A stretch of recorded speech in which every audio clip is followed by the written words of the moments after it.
Shalom, kembali lagi bersama Ephrata Devotion. Zaman kerajaan dulu selalu ada benteng yang dibangun mengelilingi wilayah kerajaannya.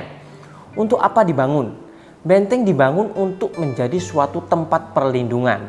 Apabila ada serangan musuh, maka benteng akan menjadi kekuatan untuk menghadang musuh masuk untuk menyerang kerajaan tersebut. Benteng biasanya dibangun tinggi dan dengan tembok yang tebal, sehingga tidak mudah untuk dirobohkan. Pengalaman Raja Daud banyak sekali menggambarkan Allah sebagai benteng kehidupan umatnya.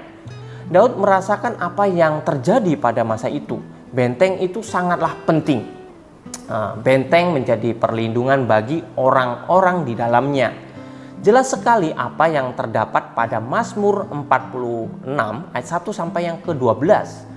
Pemazmur mengungkapkan bagaimana Allah menjadi perlindungan dan kekuatan bagi setiap umatnya. Bapak Ibu Saudara, kita membaca ayat 2 sampai yang ke-4, kalimat yang mengatakan Allah itu bagi kita tempat perlindungan dan kekuatan sebagai penolong dalam kesesakan. Sebab itu kita tidak akan takut sekalipun bumi berubah, sekalipun gunung-gunung bergoncang di dalam laut, sekalipun ribut dan berbuih airnya, sekalipun gunung-gunung goyang oleh geloranya. Kenapa Daud mengatakan demikian? Karena dia mengalaminya. Karena terbukti nyata apa yang dialami Daud ketika nyawanya terancam. Hanya Allah tempat perlindungan dan kekuatannya. Bapak Ibu Saudara yang dikasihi Tuhan, orang yang memiliki iman kepada Allah atau orang yang taat bukan berarti hidupnya akan terbebas dari segala macam goncangan persoalan hidup.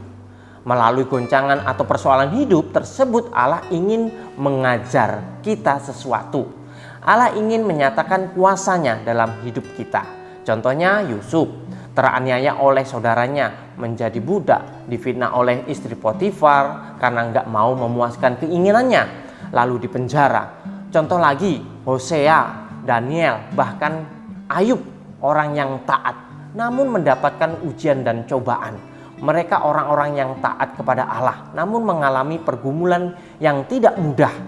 Melalui ujian dan cobaan, Allah juga ingin melihat iman kita kepadanya. Kita bisa perhatikan juga firman Tuhan 1 Petrus 1 ayat 6. Dikatakan, bergembiralah akan hal itu, sekalipun sekarang ini kamu seketika harus berduka cita oleh berbagai pencobaan. Maksudnya, semua itu ialah untuk membuktikan kemurnian imanmu, iman kita semua. Kemurnian iman seseorang akan bertumbuh ketika ada ujian dan pencobaan. Demikian dengan emas yang diuji kemurniannya dengan api sehingga memperoleh emas yang murni, yang cantik dan yang indah. Pertanyaannya, apakah ketika ada pencobaan dan ujian di antara kita masih menyalahkan Allah?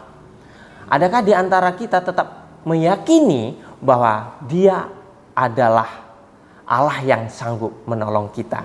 Mazmur 46 ayat 6 dikatakan, Allah ada di dalamnya, kota itu tidak akan goncang. Allah akan menolongnya menjelang pagi. Pemazmur ini menekankan bahwa ketika Allah ada di dalamnya, maka perlindungan dan kekuatan sempurna ada juga di sana.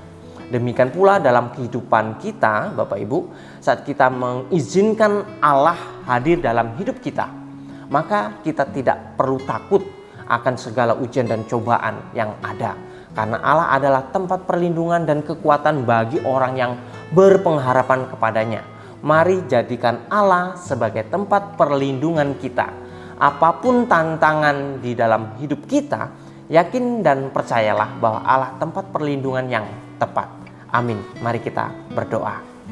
Tuhan, kami bersyukur untuk hari ini diingatkan kembali bahwa kami dalam kehidupan kami tidak terlepas berbagai macam ujian dan cobaan yang kami alami. Tetapi biarlah kami tetap mengandalkan Tuhan, bahwa Allah adalah tempat perlindungan, tempat kami memohon pertolongan, sehingga terlepas dari semua pergumulan masalah hidup kami. Terima kasih Bapa, pada saat ini firman-Mu menegur menyapa kami. Di dalam nama Tuhan Yesus kami telah berdoa dan mengucap syukur. Amin.